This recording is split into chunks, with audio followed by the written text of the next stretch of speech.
We are back on Inside Politics, talking presidential politics again this week. We're looking at it from an academic point of view. We're talking with Professor John Weil at Vanderbilt University. Professor John Weil at Middle Tennessee State University. He's a political science professor there. And Vanessa Beasley, who's an associate professor of communication studies at Vanderbilt. We mentioned earlier that I think the debates will be the next big fork in the road, the big developments. They're coming up at the end of September. There'll be a couple in early October.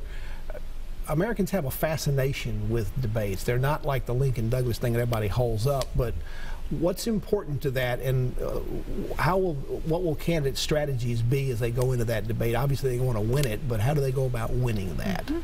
I think when we talk about the historical value of debates, we have tended to understand them as opportunities for presidential candidates to talk about their policy plans, but also to show their knowledge in particular policy arenas. I'm not sure that's going to be the standard this year. But it usually comes out to being who makes a mistake, who wanders off the talking points, who says something they shouldn't have said. I guess the chances for that, particularly on the Trump side, may be higher than usual, but that's always been misread, as we talked about earlier. I mean, so what if he makes a mistake? It hasn't seemed to hurt him. Is the debate someplace where there may be a different standard? Who knows? I'm sort of interested in the vice presidential debates. I'm among those who think that both tickets could reasonably profit by being turned upside down, and I think we might get, well, on both sides have a more even substance. You know, you have both candidates with a fair amount of experience. You know, to go back to what you said earlier about Trump as an outsider, part of his advantage is he doesn't have a record like Hillary Clinton does. And what I thought was interesting is a number of speakers brought forth the Theodore Roosevelt quotation about the person who's in the arena and bloodied and whatever. And I think the implication is, sure, there's some more negatives about Hillary. That's because you have 30 years to look at. And basically, the negatives that are coming out about Trump deal with his business dealings rather than, you know, his political. Dr. Beasley, last night, or Thursday night, when Mrs. Clinton had to deal with, had to make her victory speech in terms of accepting the nomination, she also tried to deal with being the first woman to ever be on a national ticket. That's a tricky one for a candidate to deal with themselves, because it looks like you're talking about yourself or taking on airs.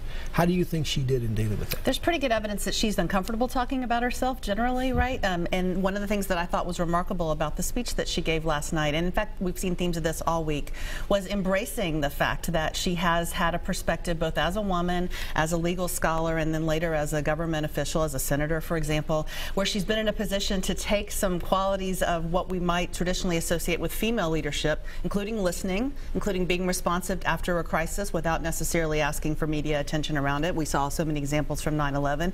And instead of running from those things because it might make her look too soft or too feminine, they really played them up. And that's kind of a new era for us to be in with regard to talking about women's political leadership. Often being the trailblazer in something is not the person that winds up getting into the political promised land. What's the one thing Hillary Clinton's got to do to take that issue and the others and make herself successful for November? Well, I mean, we've already been talking about the ways in which their records may or may not stack up. So I think what we're going to hear more is about just that. Where has she had success? I think one of the things that came out last night really, really clearly is what does she do after failure?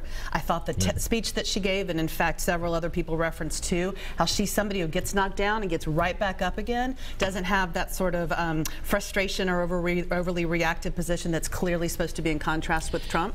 You know, we need to remember, if she is elected, or even if she isn't, she's not only the first woman nominee of a major party, but Barack Obama was the first African American. And so, you know, we have the possibility of two successive, you know, presidencies where this happens. For Donald Trump, he's been discounted, and this isn't going to work since the beginning. Yet he's triumphed over 16 other people to win his nomination. He's had lots of gaffes and other challenges, yet he always seems to almost get stronger rather than weaker because of them.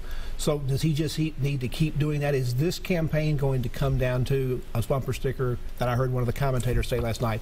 Donald Trump for president, yes or no? Is he the dominant issue?